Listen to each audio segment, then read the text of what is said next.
Hey everyone, as always, thanks for coming to check out the video today. So today what I'm going to be talking about is how to get you started sewing Cordura. If you've never used Cordura before, it is it's like a nylon type material. It's also considered a canvas material. It's typically used on things like military, like pouches. It's a great material to use for like backpacks, and it's waterproof, it's durable. You won't really find any fabric that is stronger than 1000D Cordura.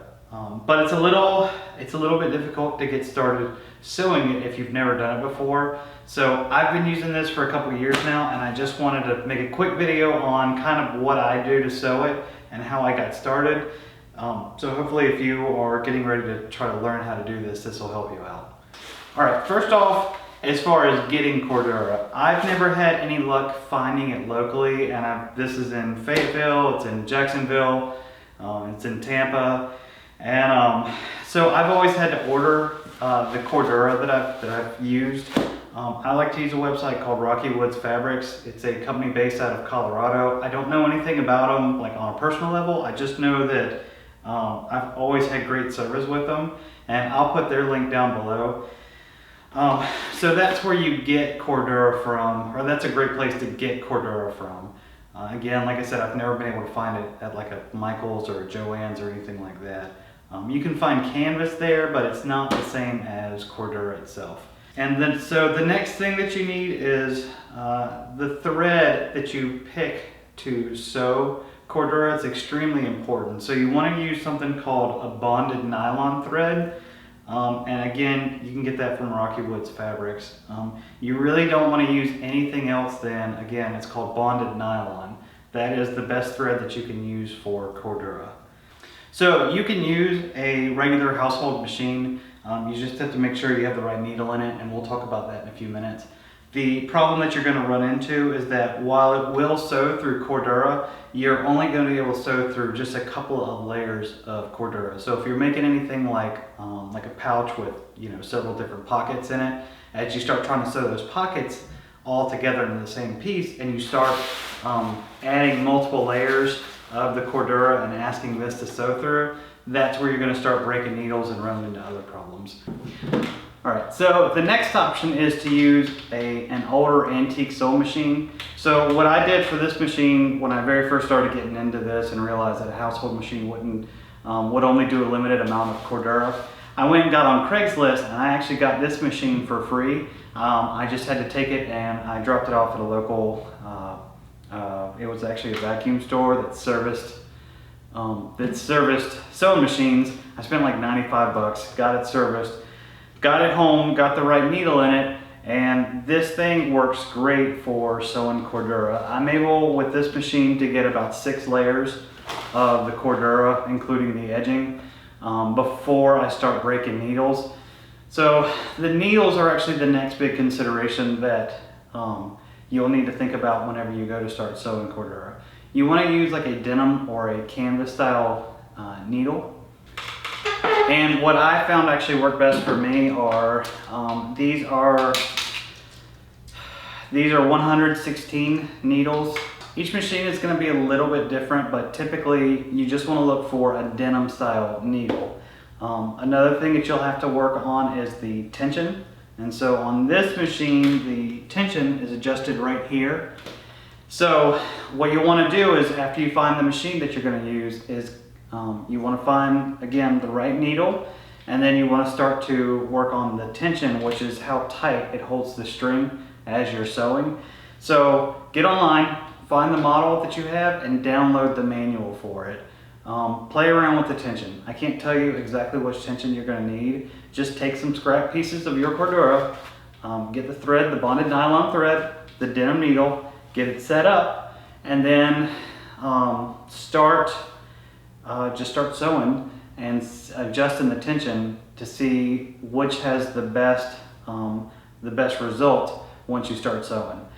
So after I used this machine for a couple of years, I think, I would break needles occasionally. I decided to go ahead and get another machine because I really enjoyed sewing this sewing Cordura. And so I'll go ahead and show you what that looks like. It's a little extreme. I don't think a lot of people will probably want to buy this machine, but I'll just show you what I'm using now. This is a Sew 206 RB sewing machine. It is a commercial industrial strength sewing machine, so it's meant to sew canvas and heavy material. It's also meant to sew leather. This particular machine was about $1,300. I actually got it off eBay. There was a company on eBay that was selling it. Great company. It came pre-assembled. I didn't have to put anything together. And the other thing that it came with was it came with a special type of servo motor that allows me to slow this down, because these machines typically run very fast. And while I love doing this, I enjoy it a lot, this is still a hobby, so I'm not able to sew stuff very, very fast. I take my time, I go slow. So if you get to the point where your antique or all metal machine is it's not sewing the layers that you want anymore, this is kind of what you want to upgrade to. One thing that I wish I had done when I bought this machine was this only does straight stitching. And if you're doing stuff like, if you're sewing Cordura and you're trying to make like molly pouches or anything like that, in between the molly webbing is really supposed to be a zigzag stitch in between there. This machine does not do that type of stitching, so I wish I had looked for that.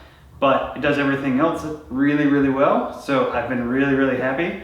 And yeah, that's kind of how I got my start on sewing Cordura and where I'm at now. I'm going to show you a couple of other things real quick. Just some peripherals that I'd recommend getting if you're just getting into sewing, and I'll show you that right now. First off, lots of great techniques out there. Just find the one that you're comfortable with and that works for you and use that. You'll have lots of different people tell you different ways to do the same thing. Just find what you like. A couple things that I enjoy having on hand. One is called a thread ripper, and at some point you'll make a mistake. You'll want to pull some fabric apart, and this will help you basically rip the threads that you've sewn in, whether it's your Cordura or what have you. This will help you pull threads back apart so you can re-sew something if you've made a mistake. The next thing too that I like to use are at your office supply stores, the little clamps that you use to hold paper together. They're called clamshell clamps. These work great for holding pieces of fabric together, or possibly rolling a piece of fabric as you're sewing it. This will help you keep the fabric together. The next thing, you obviously want to have a good tape measure. These rolls, these work really well. They're convenient and easy to use. Another thing that I like to use is chalk. So I like to mark my fabric where I'm sewing it. You'll find different places where if just a little mark will help you remember something, either where you need to cut or you need to sew. So definitely have some chalk on hand. And these funny little tomatoes. This one's blue. I have some red ones too. These hold pin cushions. Obviously these are really useful because there may be times where you want to pin some fabric together before you sew it to hold it in place. So these make life a lot easier. The next thing is I keep oil on hand for my machine. So my big one, it's got places where it wants to be oiled at.